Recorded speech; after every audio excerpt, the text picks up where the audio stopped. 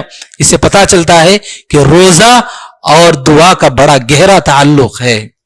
اسی لیے اللہ کے نبی صلی اللہ علیہ وسلم نے فرمایا کہ جو آدمی افطار کے وقت دعا کرتا ہے اللہ رب العالمین اس کی دعا کو رد نہیں کرتا، اللہ کی اس کی دعا کو جو ہے رد نہیں کرتا. بتایا اللہ کے نبی صلی اللہ علیہ وسلم نے افطار کے وقت کھانے پینے کی اقسام جمع کرنے یا مختلف قسم کی باتیں کرنے، ان کاموں کو چھوڑ کر ہم دعاؤں میں لگی افطار کے وقت میں. یہ اہم وقت ہے یہ دعا کا. ایسے وقت کو ہم بیکار کی باتوں میں، ادھر ادھر کی باتوں میں یا جو کھانے پینے کی چیزوں کو ارینج کرنے میں لگا دیتے ہیں. میرے بھائیو نہیں، ہم ان چیزوں کو چھوڑ دیں. خاص کر ہماری مائیں اور بہنیں اس وقت میں جو ہے زیادہ مصروف ہو جاتی ہیں کھانے پینے کی چیزوں میں. انہیں بھی چاہیے کہ ایسے وقت میں جو کچھ بھی مختصر ہو اس موقع پر لے کر بیٹھ جائیں اور دعا میں مصروف ہو جائیں. اللہ رب العالمین سے دعائیں کریں، مغفرت کی دعائیں، رحمت کی دعائیں، برکت کی دعائیں، بیماریوں سے شفا کی دعائیں، مصیبتوں اور پریشانیوں سے بچنے کے لیے دعائیں،